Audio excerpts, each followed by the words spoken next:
Carlos del Prade, hombre que integra la comisión de seguimiento y respecto de Vicentín, pero además obviamente hace su propia investigación. Carlos, como siempre decimos, muy buenos días, muy buenas tardes, muy buenas noches. Han ocurrido hechos, ¿sí? Todo cambia para que nada cambie, Vicentín. ¿Cuál es tu opinión respecto de el cambio de directorio de Vicentín?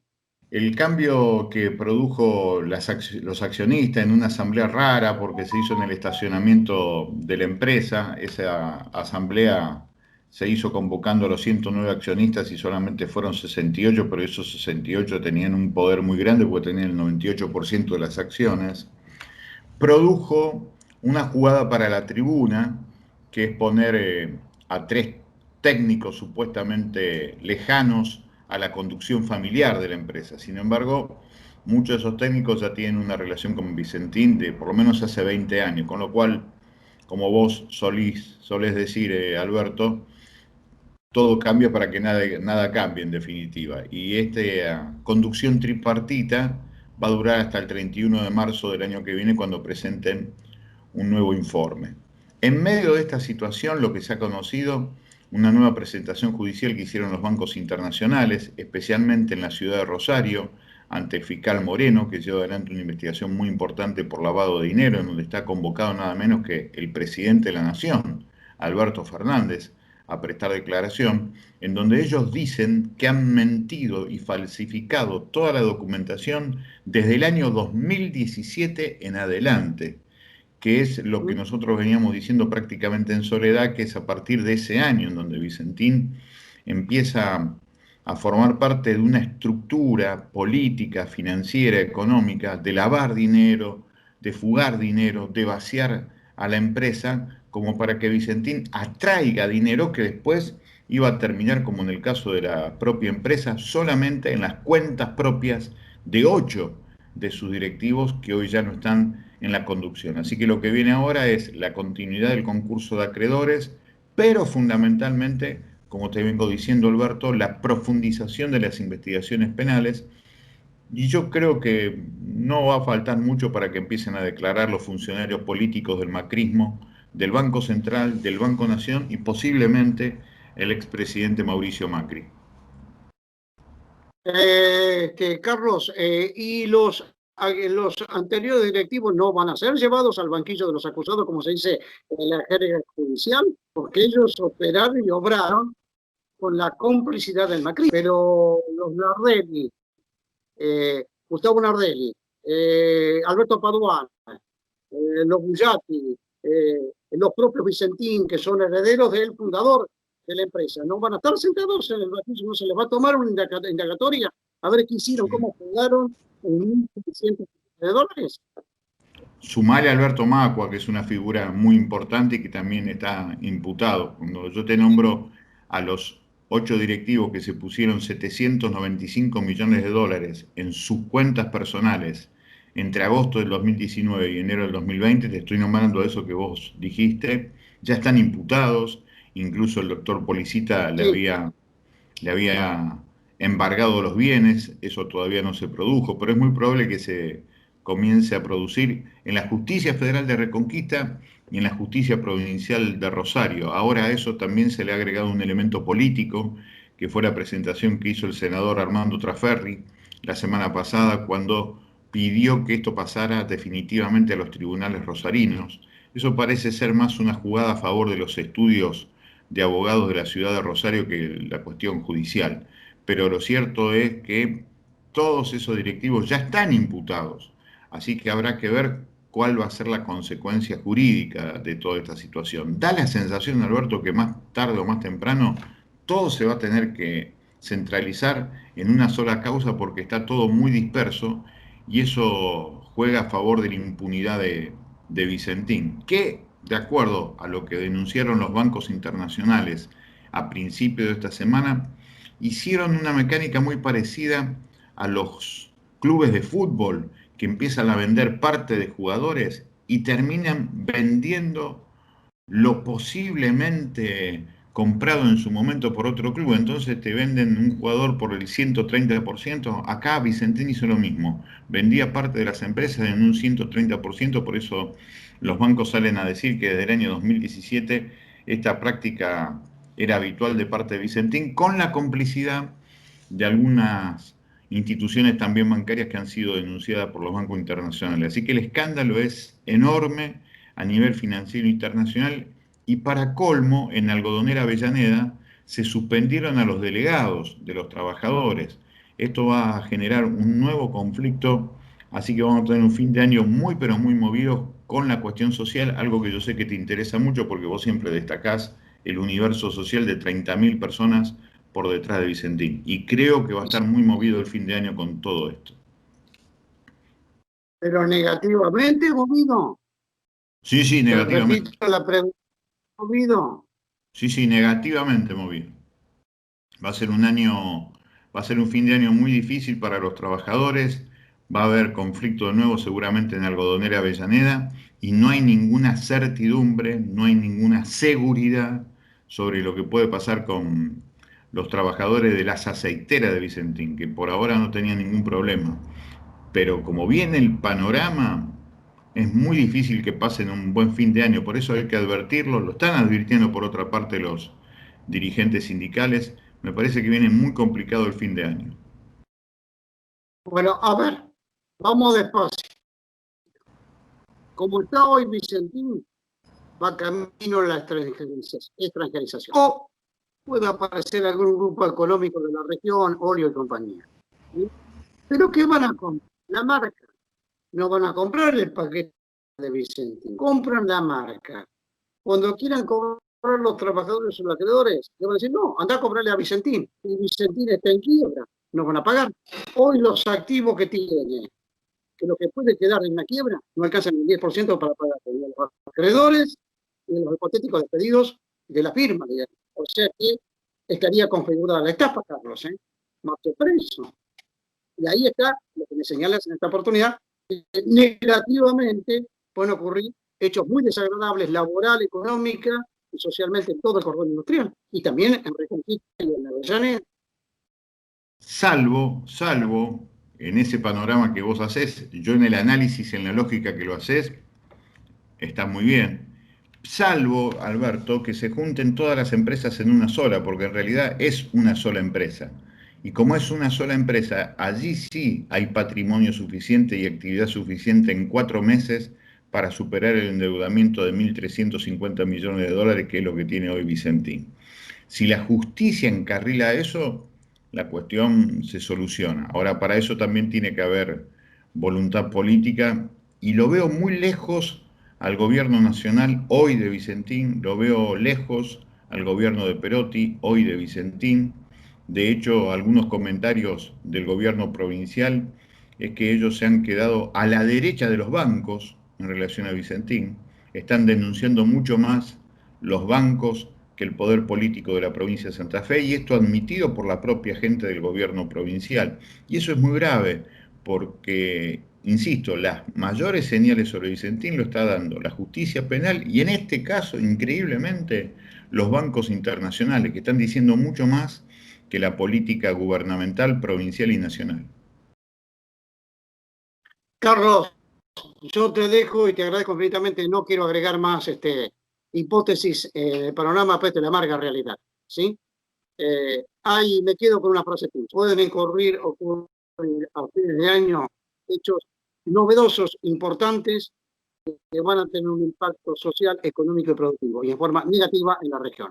Como siempre te digo, muchísimas gracias, un gran abrazo, como siempre. Gracias por tu información. Gracias, Alberto, hasta cualquier momento.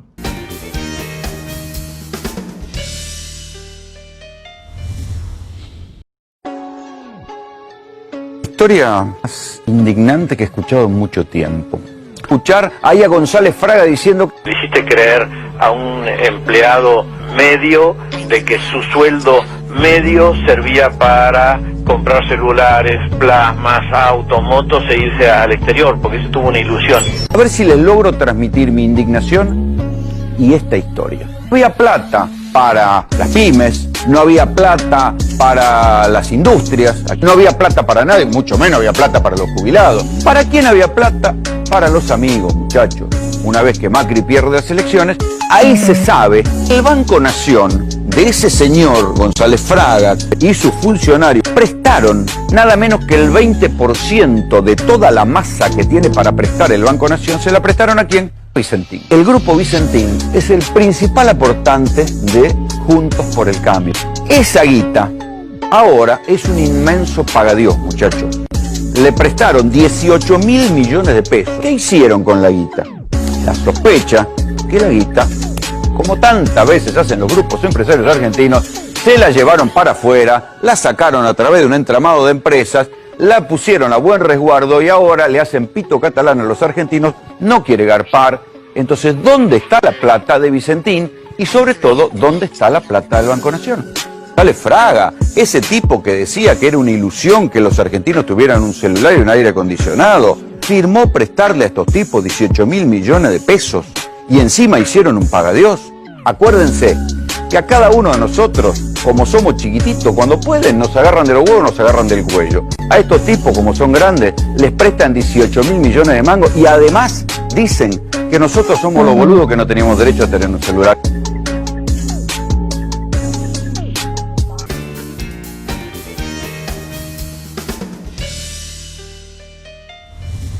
Vamos a tomar contacto con nuestro querido amigo, colega del norte del Departamento General Brigado Uber Cracovia, mientras se fuma un cigarrillo, mientras se toma mate, ¿sí? Está tomándose mate y además se levanta de la silla, va, viene, se organiza, etcétera. Uber, como siempre decimos, muy buenos días, muy buenas tardes, muy buenas noches.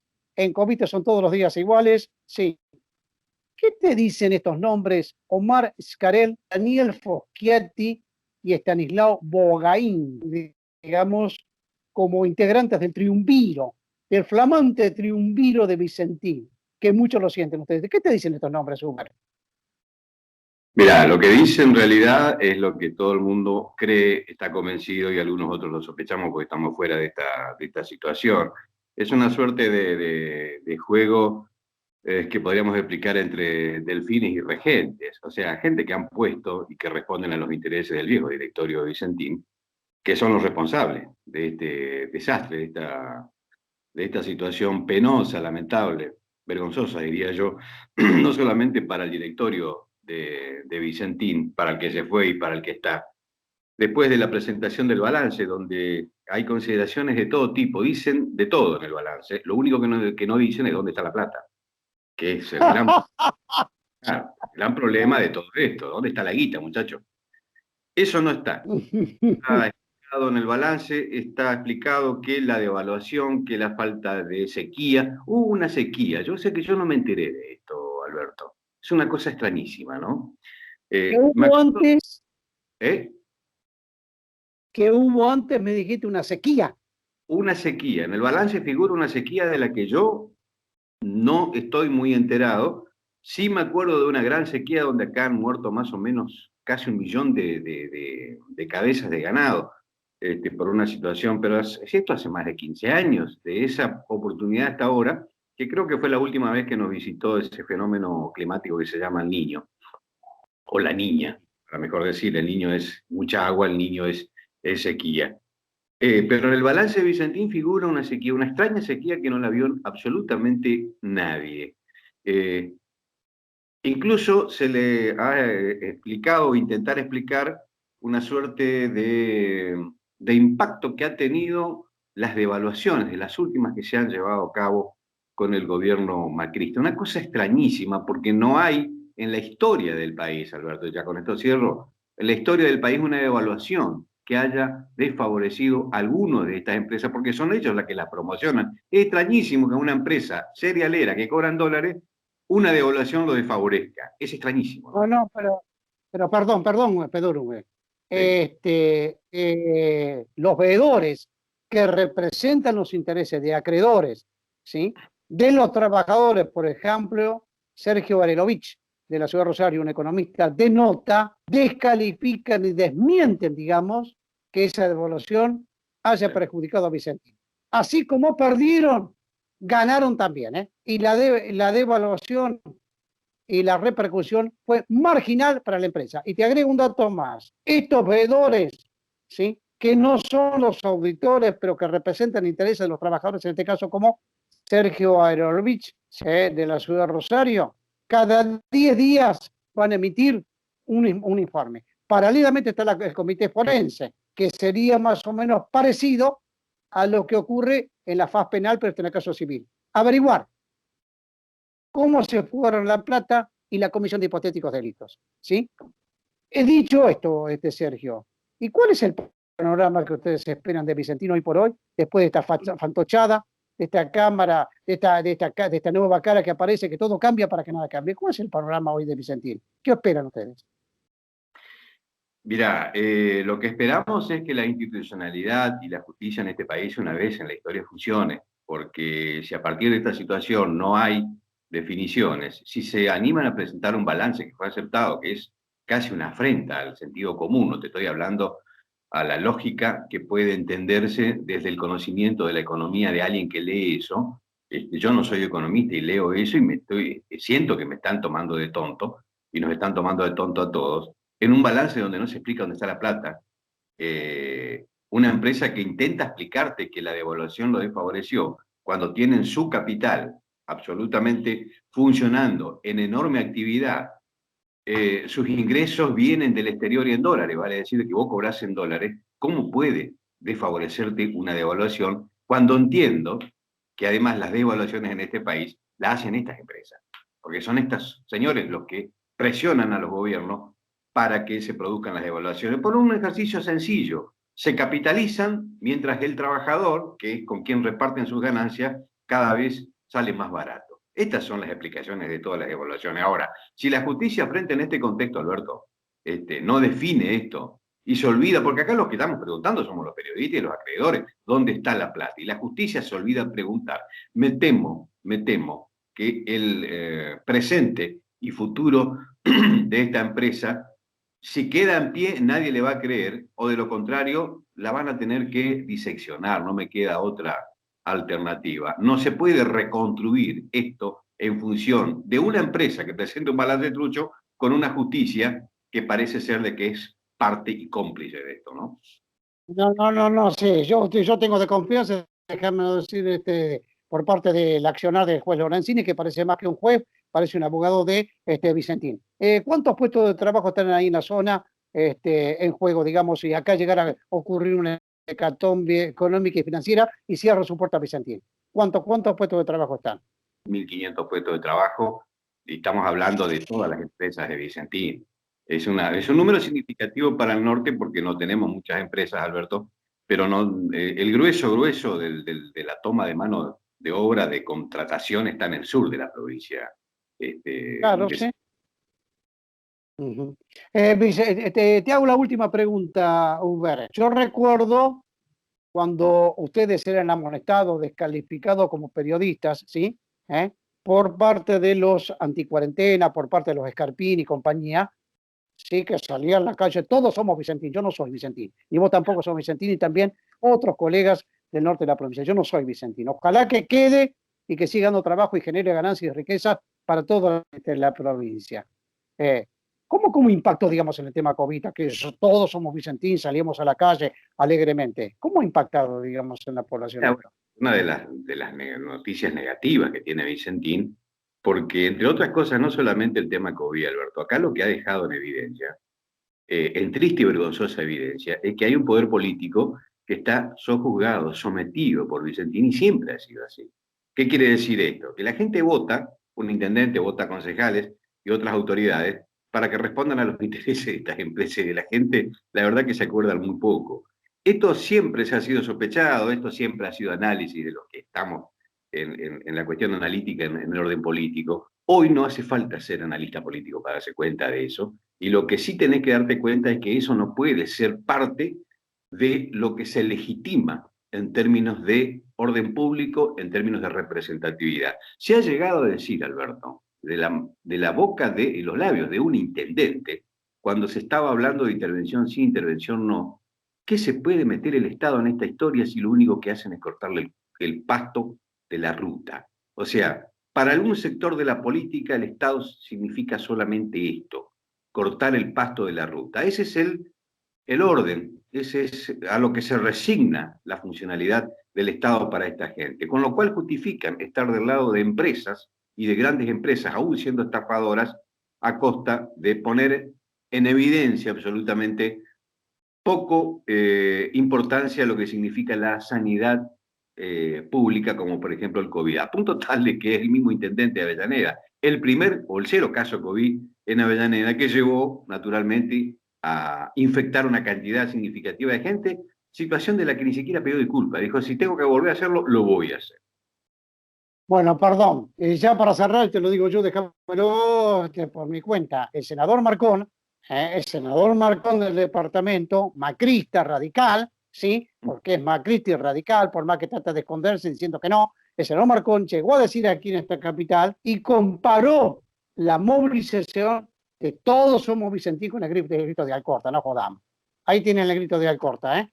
No pueden pagar, Balance trucho, testaferros, fantochada, etcétera, etcétera. Como siempre te digo, mi estimado Uber, muy agradecido por tu análisis y muy agradecido por tu información. Un gran abrazo como siempre, mi estimado Uber California. El grito de Alcorta, Alberto, estaba destinado a terminar con un gran desequilibrio, y el grito de Alcorta defendía a los más débiles. No entiendo cuál es la comparación, mi amigo. Un abrazo. Chao, chao.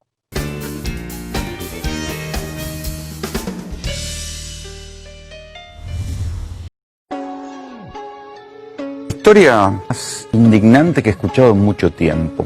Escuchar ahí a González Fraga diciendo... Le hiciste creer a un empleado medio de que su sueldo medio servía para comprar celulares, plasmas, autos, motos e irse al exterior, porque eso tuvo una ilusión. A ver si les logro transmitir mi indignación y esta historia. No había plata para las pymes, no había plata para las industrias, no había plata para nadie, mucho menos había plata para los jubilados. ¿Para quién había plata? Para los amigos, muchachos. Una vez que Macri pierde las elecciones, ahí se sabe, el Banco Nación de ese señor González Fraga y sus funcionarios prestaron nada menos que el 20% de toda la masa que tiene para prestar el Banco Nación. ¿Se la prestaron a quién? Vicentín. El grupo Vicentín es el principal aportante de Juntos por el Cambio.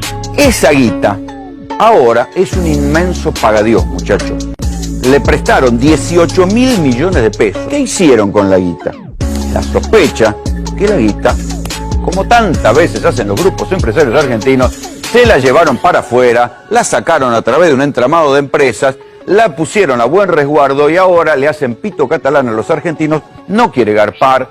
Entonces, ¿dónde está la plata de Vicentín? Y sobre todo, ¿dónde está la plata del Banco Nación?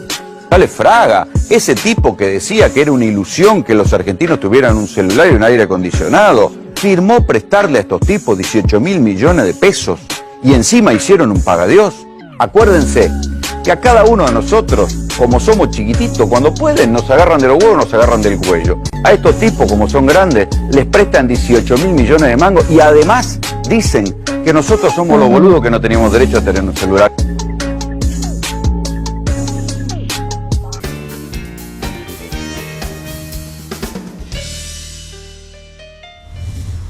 El diputado provincial Giustiniani, que durante mucho tiempo con el tema tarifa plana de la EPE, hizo tan pero tan importante en la provincia de Santa Fe. Como siempre decimos, Rubén, muy buenos días, muy buenas tardes, muy buenas noches.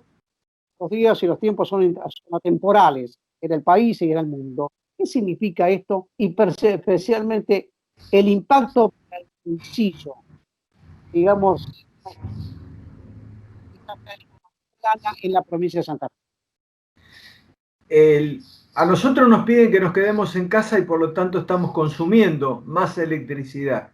Si uno compara la factura de este bimestre con la del año pasado, se va a encontrar con una factura de un 20 o un 30% de más consumo, porque estamos con todas las computadoras, con toda la familia en casa, se está consumiendo más electricidad por el quédate en casa. El consumir más electricidad significa un castigo, porque cuando uno mira la factura de la EPE, ve que los primeros 150 kilovatios se multiplican por un coeficiente de 3,7. Cuando uno mira que los segundos 150 kilovatios ya se multiplica por un coeficiente mayor de 4,2. Y si uno se pasa de los 300 kilovatios de consumo, que en un bimestre una familia tipo siempre consume alrededor de 500 kilovatios, ya se multiplica por un coeficiente de 6,3. Entonces lo que estamos pidiendo, para que el quédate en casa no sea un castigo, que por 180 días se considere la multiplicación de todos los kilovatios que consumimos por el primer coeficiente, que es de 2,4. Esto significaría un ahorro para la familia, o no un pago mayor como castigo a mayor consumo, de entre alrededor de 500 y 600 pesos por cada factura. Creemos que es necesario que el Estado actúe de manera permanente, y en un tema como esto, si nos piden que nos quedemos en casa, que no nos castiguen después por el mayor consumo de energía. Sobre todo en estos tiempos donde en el calor los ventiladores, los aires acondicionados van a dar mayor consumo. Román, ¿cuál es el humor que existe en la Cámara de Diputados para esto y en la Cámara de Senadores particularmente?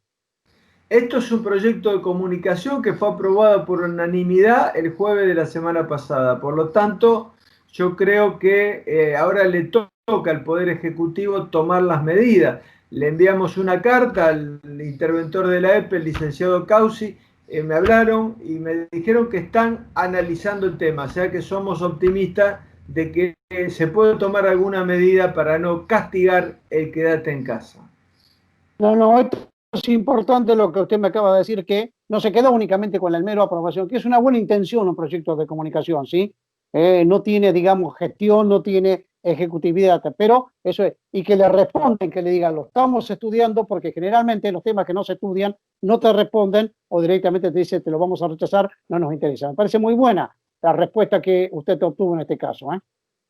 Sí, estuvimos reunidos con el licenciado Causi y hay una actitud en ese sentido de ver, nadie quiere financiar a la EPE, están viendo cuál es el costo de esta medida, pero necesitamos que al usuario se lo atienda en esta. Por un lado nos piden que nos quedemos en casa, por otro lado no podemos estar pagando, a pesar de que está congelada la tarifa, boletas que son muy caras. Diputado, hay otro tema, saltando del tema para otro. Usted en la comisión investigadora del tema Vicentín. En la semana próxima anterior aparece, digamos, un cambio de directorio, aparecen Escarel, Foschiati, Bogarín, digamos que todo cambia para nada cambia. En las últimas horas usted ha tenido una posición respecto de eso, ¿sí? ¿Cuál es su opinión en este sentido, este cambio de directorio, entre comillas, de Vicentín? Sí, no dice prácticamente mucho porque aprobó esa asamblea un balance del 2019 absolutamente irregular, porque se aprueba un año después de lo que se debiera haber aprobado. Un balance que tiene muchas inconsistencias y muchas incoherencias, y que no explica lo fundamental, que no se explica cómo una empresa que llegó a ser del número 26 de las más importantes del país al número 11 y del número 4 a ser la primera exportadora de cereales del país, de por qué en un año, en pocos meses, entró en la cesación de pagos más importante de la provincia de Santa Fe, con 1.350 millones de dólares de deuda, que son 110.000 millones de pesos, 11 ceros. Es decir, que esto es lo que no está explicado, por eso seguimos esperando el fallo del juez Lorenzini de Reconquista, que está tratando en un incidente la presentación de la provincia de Santa Fe. Así que desde la comisión de Vicentín seguimos paso a paso lo que está pasando, ratificando más que nunca los objetivos que nos planteamos del inicio: la preservación de la fuente de trabajo, la recuperación de la deuda del Banco Nación, que es dinero de todos los argentinos, son 300 millones de dólares, y la posibilidad de que mantener una empresa nacional que sea testigo en un tema fundamental como es el comercio de granos. Sí. Mire, palabras más, palabras menos, lo que me dice la gente del norte, colegas Uber Craconia, por ejemplo, la zona de Reconquista, que vienen siguiendo el tema Vicentín, no de ahora, sino de siempre. Me dicen, ¿dónde está la plata? ¿Dónde están los 1.600 millones de dólares que desaparecieron? Y paralelamente a todo esto, usted bien lo sabe, doctor, uno de los estudios Moyano y Asociados, que es un estudio internacional, están siguiendo la ruta del dinero con Vicentín. Y además el juez Popiani, pues en lo penal ahí, con el asiento de la ciudad de Rosario, le ha prohibido, digamos, seguir desguazando a Vicentín. Todo esto. Es una situación muy delicada, muy delicada, muy delicada.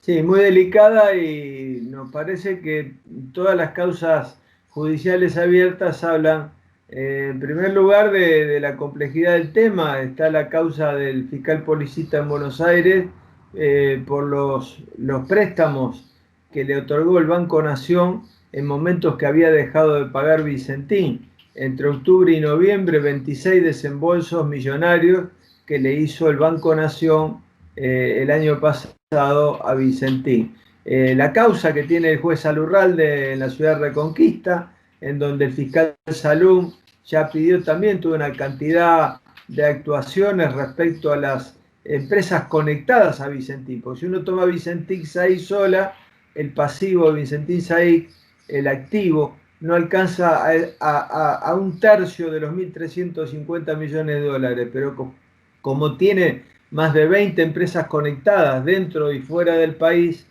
es importante que esa conexión se exprese. Y en tercer lugar, la causa que se abrió ahora en el juzgado del fiscal Moreno, que está actuando en la ciudad de Rosario, también por las denuncias de los bancos internacionales. La última, diputado, en las últimas horas, y esperemos que nadie se le ocurra meter la mano, muy propio de algunas dictaduras en América Latina, o pseudo dictaduras, pero dictaduras al fin, autoritarios o golpistas, se ha producido el triunfo del candidato de Evo Morales en Bolivia, el hombre que llevó al éxito económico y social a Bolivia. Algunas menciones, me imagino que tiene una opinión muy favorable respecto del voto de los hermanos bolivianos en esta última elección. Sí, yo creo que es muy importante el urnazo que se produjo en las elecciones, dando el triunfo al candidato de Evo Morales, que había sido proscripto en la posibilidad de su participación en las elecciones. Como muy bien usted decía, el ex ministro de Economía, que llevó a lo que se consideró incluso por el Fondo Monetario Internacional y por toda Europa como un milagro económico boliviano, todos los años de gobierno de Evo Morales, donde se consolidó el desarrollo de una economía que ha sido ejemplo para toda América Latina. Y eso es muy importante, que ha tenido el domingo una ratificación en las urnas por una mayoría impresionante de más del 50%. Faltan los cómputos oficiales, pero ya la presidenta del Senado, que estaba en ejercicio de la presidencia en ese escandaloso golpe de Estado que habían realizado, reconoció el triunfo del pueblo boliviano en las urnas. Así que me parece que esto abre una etapa importante, sobre todo de las relaciones con Argentina, en donde, por ejemplo, en un tema clave como es el energético, Bolivia es proveedor de gas natural a la Argentina, y en ese sentido hay que consolidar y mucho esa relación, por ejemplo, además de los intereses de esa relación histórica, cultural, social con el pueblo boliviano, en el tema energético, punto clave para la economía de la Argentina, es fundamental esa relación. Diputado, le agradezco infinitamente, como siempre, un gran abrazo. Gracias por todo. Muchas gracias.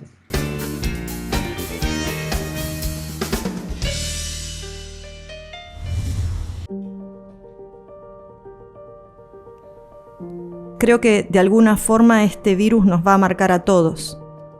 A mí, por ejemplo, me dejó sin mi mamá y sin esos abrazos que siempre me van a hacer falta. Hoy Cuidarse es lo más importante. Espero que no tengas que perder a alguien para darte cuenta.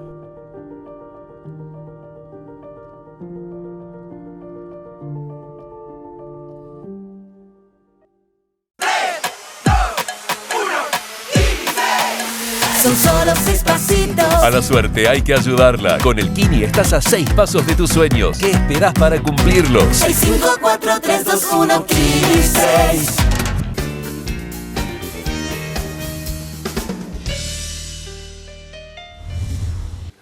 Y lamentablemente mi hermano decidió canalizar sus broncas de una manera equivocada, ¿no? Diciendo un montón de cosas que yo no las vi todavía, pero por lo que escuché no tiene nada que ver con la realidad, y más allá de lo que me duele a mí. ¿Qué va a decir, Mariano? No, bueno, digamos, cosas que derivan de mis conflictos con papá y que, bueno, y que involucra a otras personas, no sé. Solamente escuché títulos de una tapa, pero todas las cosas que punteo ahí son todas falsas. Pero lo que me preocupa no es, porque son las mismas cosas falsas que viene diciendo el kirchnerismo hace mucho tiempo, que tiene mucho que ver. Pero es tu hermano. Exactamente, pero tiene mucho que ver con todo esto. Walter Palombi, ustedes, los dirigentes gremiales, figuran en donde aparece contando, mencionando todas las tramoyas de la familia Macri, del grupo Macri, el hermano más chico Mariano, ¿ustedes figuran ahí? Bueno, dos cuestiones. Habría que comprar el libro para ver, inclusive, no, porque estaría bueno, me imagino que en algún capítulo del libro, si sabe, retornando en serio, debe figurar el tema del correo. Digo, en realidad, ustedes se acordarán que nosotros siempre hablamos de 3 Macris que estuvieron en el tema del correo argentino. Gianfranco, uno de los hermanos, Mauricio y el padre. Nunca apareció esta persona. Lo que sí debería, si habla de todos los chanchullos que han tenido ellos con la empresa, seguramente van a figurar. Dígame una cosa, yo le hago otra pregunta. Ahora sí, la pregunta de cajón de siempre. ¿Pagó Macri los 4.000 millones o algo de pesos que debe por la concesión de correo argentino que nunca lo había pagado anteriormente? Bueno, hay un hecho importante. Está reapareciendo el hombre que estaba entre que estaba de cuarentena, que estaba viajando, que estaba descansando. Se ve que no tenía tiempo para pagar. Me parece que el grupo ya está en condiciones con sus principales actores trabajando al 100% para de una vez por todas pagar. Y como evidentemente no lo van a querer hacer, seguiremos como siempre esperando que se terminen las instancias judiciales en la Corte para que de una vez por todas se haga justicia, porque en realidad lo que estamos pidiendo nosotros es que se haga justicia. De un grupo de empresarios que vino de servicio para el Estado y hundir una empresa como era el Correo, bueno, es hora que pague lo que tiene que pagar por todo el daño que ha hecho.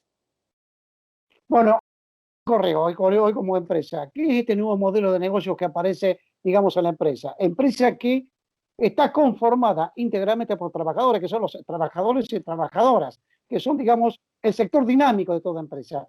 ¿Qué es este nuevo modelo de negocios que ustedes salen ahora al mercado como Correo Argentino, Walter? Bueno, esto se remonta un poco al año 2015, cuando se presentó lo que se llamaba el plan estratégico para los próximos 6-7 años, en el cual uno ya veía venir que estaba hablado muchísimas veces el tema de paquetería. Lo que está haciendo el Correo Oficial de la República Argentina, en este caso, es hacer un nuevo servicio que va a servir para controlar precios, que va a servir para que la gente no pague más. Hay más de 1.000 empresas que de 100 empresas que van a trabajar con el correo, alrededor de 1.000, entre 1.000 y 1.500 productos, que se va a abaratar costo. Obviamente que nosotros con esto, para que quede claro, no estamos compitiendo con Mercado Libre, pero sí es una nueva posibilidad que le brinda el Estado a los ciudadanos, que a través de su correo de bandera puedan adquirir los productos estos a mucho mejor precio. Inclusive está contemplada la tarjeta alimentaria, inclusive está contemplado los planes de 12 cuotas, 18 cuotas, de 6 cuotas. O sea, están todos los beneficios que el Estado está brindando para abaratar costos, está contemplado en este nuevo producto que va a ofrecer el Correo Oficial de la República Argentina, que durante el mes de octubre la gente que compre esos productos no va a pagar que se los lleven a la casa, el traslado no lo va a pagar, va a abaratar más costo todavía. Y bueno, me parece que es lo que veníamos exigiendo, que durante los 4 años anteriores no se hicieron. Sí habían inaugurado un montón de plantas logísticas que se habían empezado a construir a través de este plan estratégico del que estábamos hablando, y bueno, y ahora la verdad que nosotros, por lo menos como trabajadores, esto independientemente del tema salarial, que todavía no lo hemos arreglado, que estamos en consideración obligatoria, y seguramente tendremos que salir a la calle para conquistar lo que nosotros pretendemos cobrar de salario, pero esto tiene que ver, sí, fundamentalmente con nuestro trabajo. Esto es trabajo para los próximos años y me parece que es lo que nosotros venimos exigiendo permanentemente de un gobierno de corte nacional y popular que utilice el correo de bandera para que ofrecerle mejores servicios a los usuarios, ¿no? Sí, así como hay un banco de bandera que es el Banco de la Nación Argentina, hay un Banco Central de la República Argentina que reglamenta, digamos, y controla y organiza toda la política monetaria y económica, al menos en lo que refiere a las finanzas en el país. Me parece muy bien que haya una empresa de bandera como es el Correo Argentino. Y ustedes este tema lo venían reclamando hace bastante tiempo, no estar aislado. Hay experiencia en el mundo entero de los servicios que presta el correo y que hace pero insisto, esto fundamentalmente va a abaratar muchísimo los precios, esto va a hacer que en la cadena de comercialización haya un actor menos, que sea el garante del Estado, que le permita a la gente comprar a mejores precios, y no solamente comprar a mejores precios, sino que automáticamente lo tenga en su domicilio. Así que bueno, la verdad que la expectativa es enorme para nosotros, y bueno, esto recién empieza, pero creemos que a futuro va a ser un gran servicio para la comunidad, realmente. Bueno, el sábado anterior lo hemos visto con mucha actividad participando de la marcha, digamos, aquí en la ciudad de Rosario, organizada principalmente por las organizaciones gremiales con motivo del 17 de octubre. ¿Qué sabor le deja, qué opinión le merece, digamos, esa marcha ocurrida en Rosario y en el resto del país, Walter? La verdad que fue algo maravilloso, porque si hay algo que tiene lo que ocurrió el día sábado, que nadie se lo puede apropiar, sino esto es generado por el sentimiento de amor hacia un movimiento nacional y popular que cumplía 75 años.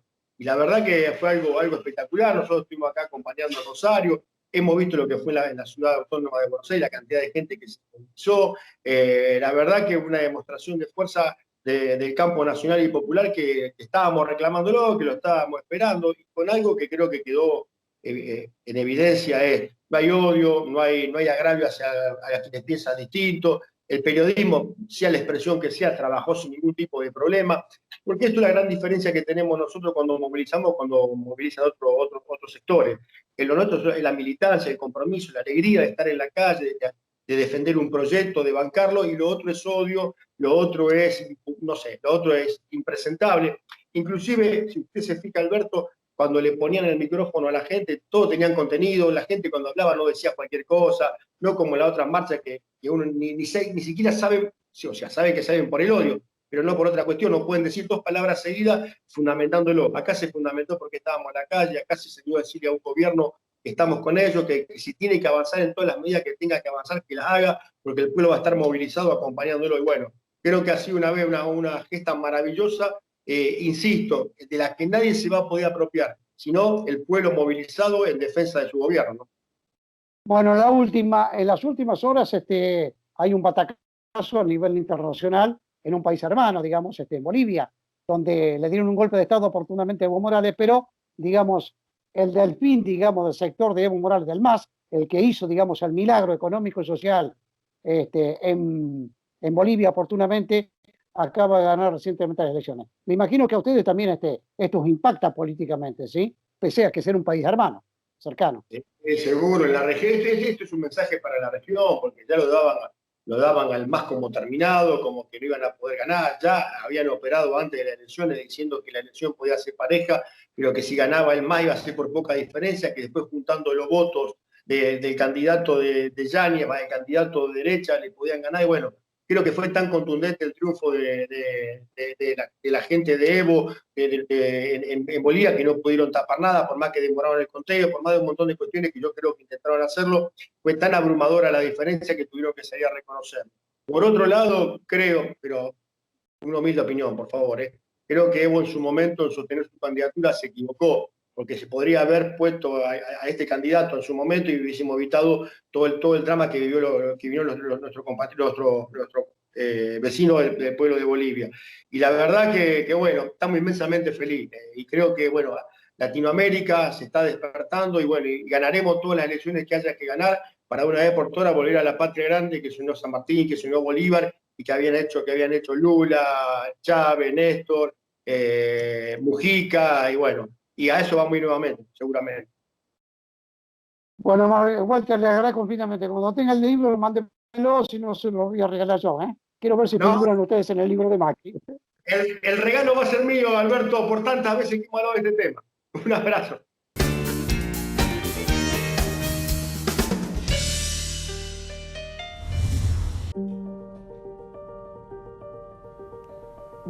Creo que de alguna forma este virus nos va a marcar a todos. A mí, por ejemplo, me dejó sin mi mamá y sin esos abrazos que siempre me van a hacer falta. Hoy, cuidarse es lo más importante. Espero que no tengas que perder a alguien para darte cuenta.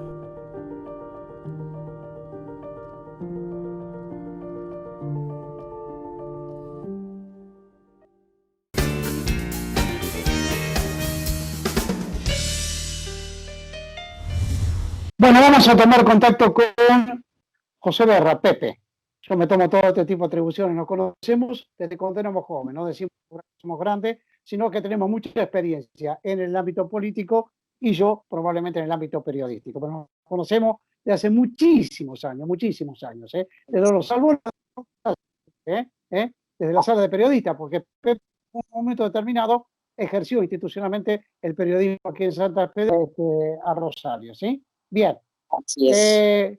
Pepe es un hombre del movimiento Evita, está con los movimientos sociales, que son los sectores más vulnerables, los sectores que más sufren, digamos, hoy por hoy. Pepe, el sábado anterior hubo un hecho importantísimo, un hecho político importante. Parecía que el peronismo, ustedes como peronistas que lo viven, estaba muy adormilado, estaba muy inmovilizado, pero salió a la calle. ¿Cuál es tu opinión respecto de lo ocurrido, de lo vivido, política e institucionalmente y partidariamente para ustedes los peronistas el sábado anterior con motivo del 17 de octubre? Bueno, buenos días, Alberto, ¿cómo te va? Sin lugar a dudas, como vos decís, ¿no? O sea, había por parte de los medios, de los grandes medios concentrados y de distintos sectores de la oposición, había un planteo de como que habían ganado la calle y en realidad nosotros siempre sabíamos que el poderío que tenemos cuando salimos a la calle, simplemente estábamos cuidando a nuestros compañeros en una situación complicada de pandemia. Y no queremos que se expongan nuestros compañeros saliendo a tontas y a locas a la calle. Y por eso simplemente no hacíamos alguna demostración, pero sí ante determinados hechos de avance de los sectores de poder concreto de la Argentina, que en las últimas semanas, en los últimos meses, algunas declaraciones también bastante inoportunas y jodidas, diría yo, por parte de dirigentes de la oposición, hicieron que se tratara de armar un gran acto de apoyo a las políticas que viene llevando el gobierno nacional y fundamentalmente a la figura del presidente Alberto Fernández ante esta sonada que había por parte de los grupos de poder y de la oposición política. Y creo que quedó ampliamente demostrado el sábado el apoyo popular que tiene el presidente y sus políticas en un momento difícil para la Argentina, difícil para el mundo. La crisis no es solo argentina, la crisis es mundial, pero sí hay que reconocer que nosotros a la crisis mundial que produce la pandemia veníamos ya de 4 años de políticas desastrosas de Macri, lo cual hace que el panorama sea muchísimo más aterrador. No, y lo importante de todo esto, Pepe, es decir que a la gente no se la ríe, no se la saca de prepo a la calle, y máximo en un momento tan especial. El militante, digamos, el que tiene pasión política, como que salieron ustedes los peronistas el sábado pasado, salen porque realmente lo sienten, y además con una pasividad, sin salir a odiar, sin salir a combatir a nadie, ni nada por el estilo. Me pareció muy buena la marcha, se lo digo sinceramente, y es un gran respaldo al gobierno nacional que está pasando las de Caín, como las que pasamos nosotros, precisamente por esta suerte heredada. Bueno, otro tema. En las últimas horas, en los últimos días, un batacazo en Bolivia, ¿sí? Donde más de uno podríamos haber hecho todos los tipos de los análisis posibles, pero hay que conocer el terreno, hay que conocer el terreno. Y el batacazo es que haya ganado el hombre de Morales con el MAS, el que a quien se lo señala interna y externamente como el gran hacedor del milagro boliviano, que no es otra cosa de haber mejorado económico y socialmente al ciudadano y a la ciudadana en Bolivia cuando Evo Morales fue gobierno, fue presidente de aquel país. Gran batacazo político para la región, Pepe.